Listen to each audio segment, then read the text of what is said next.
Muling binalaan ng Iran ng Amerika sa plano ng US na ground invasion, yung tipong kikilos na yung mga troops on the boots, no? Ground invasion mga tol. Pero sabi ng Iran, mga kapatid, medyo magiging full scale war to kapag nangyari. So pag-usapan natin to, samahan ninyo ako.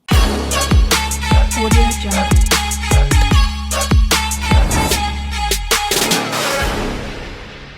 Lalo pang umiinit ang tensyon ngayon dito sa Middle East sa pagitan ng Iran at Amerika. Lalo ngayon mga tol, nagbabala ang Iran sa Amerika kaugnay nga sa pinaplano ng US na ground invasion. No, bago natin to simulan, syempre baka bago ka pa lamang dito sa ating YouTube channel at trip mo yung mga ganitong klaseng reaction video and commentary, huwag mong kalimutan mag-subscribe. Click mo na rin ang notification bell para ma-notify ka whenever na may mga bago tayong reaction video tulad nito. Alright, itong balitang panonoorin natin ni mula rito sa Net25. Samahan ninyo ako mga tol. Nagbabala ang Iran laban sa Estados Unidos sakaling isang ground invasion ang ikasa ng Washington sa Tehran. Sherry Ricolzaro for the news. Kung sakaling isang ground invasion ang ikasa ng Amerika dito sa Iran, kumbaga hindi lang basta mga airstrike, no, talagang magpapakilos na sila dyan ng siguro mga tangke, mga sundalo, ground invasion di ba? Kumbaga sasakupin na talaga nila itong bansang Iran. Yan ang binalaan ng Iran sa Amerika. Tiniyak ni Iran Foreign Ministry spokesperson Ismail Bagay na may kahihinatnan ang anumang ground invasion ng US sa bansa nila. Ang matinding babala ay ginawa kasabay ng mga report na nagpapadala ng maraming tropa ang US sa gitnang silangan. Nagpapadala ng maraming tropa ng US. Mga sundalo na to mga tol. Kumbaga hindi na to bombahan. Ano na talaga yan? Barila na mangyayari dyan pag nangyari yon. So eto ngayon yung binabalaan ng Iran. Kumbaga parang sinasabi niya ka sa US, wag niyong ituloy yan dahil talagang may kahihinatnan kayo. Sabing ganun. I believe there are people in those very areas and they are not few in number. Hindi daw konti.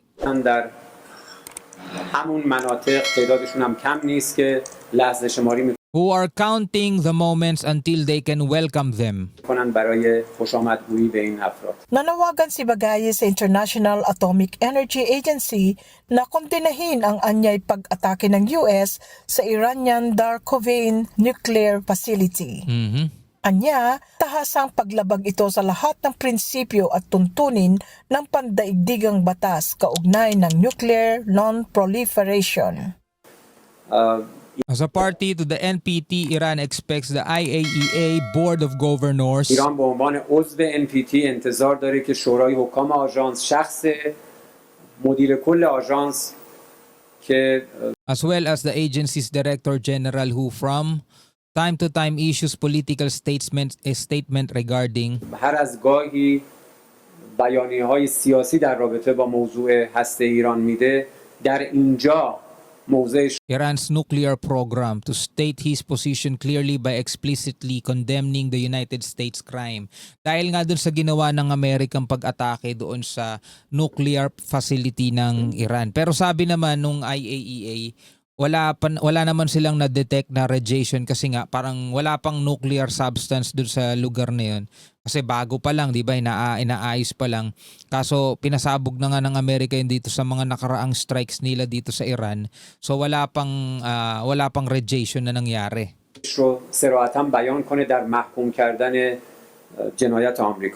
Sinabi ng Iran Foreign Ministry sa Eid na nakarating na sa Tehran ang mungkahi ng mediators. Anya, nanatiling aktibo ang diplomatic efforts. Negotiation and war are means not ends in themselves. Actually mga tol, kahit sinasabing may mga negotiation pa, hindi na natin nakikita na mangyayari o matutuloy pa yon. Kasi mga tol, ang malinaw na nagaganap ngayon is both parties, no, parehong panig ay mainit. Mainit ngayon mga tol at walang nagpapakita ng pagpapakumbaba. Kumbaga walang nagpapakita ng kahinaan. Pareho silang naglalabas ng lakas nila. Diba? Amerika, lalo na ngayon mga tol, diba nung inutos ni US President Donald Trump ang mas agresibong pag-atake matapos nga ang pagkakasawi ng 3 US soldiers. dito sa naganap din mga pag-atake ng Iran sa kanilang base militar dito sa ilang mga bansa rito sa Gulf nations. So ang Iran mga kapatid ay hindi rin nagpapakita ng pag-atras, no, at talagang binubuhos nila yung kanilang puwersa sa pamamagitan ng pagpapalipad ng mga ballistic missiles, drones. Tapos ngayon ay nagbabanta pa silang isasara pa nila yung ilang mga daluyan ng mga barko tulad dito sa Red Sea at iba pang mga daanan maliban dito sa Strait of Hormuz. So talagang parang yung negotiation na yan, nangyari na yan di ba? Nagkapirmahan na nga pero walang nangyari, hindi natuloy Ano pa kaya ngayon dito sa nangyayaring bakbakan? At saka di ba nagsalita na nga si bagong Supreme Leader Mojtaba na ang gusto nila is makabawi, makaganti. طریقیت داره. هدف Let us not lose sight of the goal, sabing ganun. Kaso wala رو گم نکنیم. هدف The goal is to safeguard Iran's national interest, sometimes by means of defense. صیانت از منافع ملی ایران هست. گاهی با ابزار دفاع و گاهی با Sometimes through diplomacy and sometimes through both at the same time. Diplomacy at saka sa pamamagitan ng puwersa. Kaso sabi ng gano'n ni Francis M. You can't talk peace and have a gun.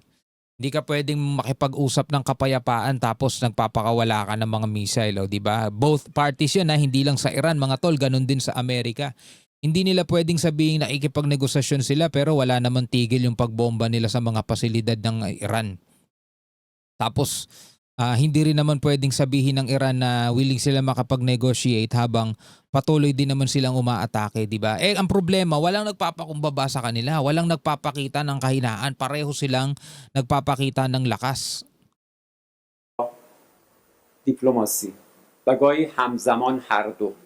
Hindi mo pwedeng pagsabayin yun same time, di pwede. Siyam na sunod-sunod na araw ay natake ng US ang Iran sa harap ng kawalang katiyakan ng shipping sa Strait of Hormuz. Kamakailan, sinabi ng Iran na 2 oil tankers ang sumabog at napigil ang pagkilos.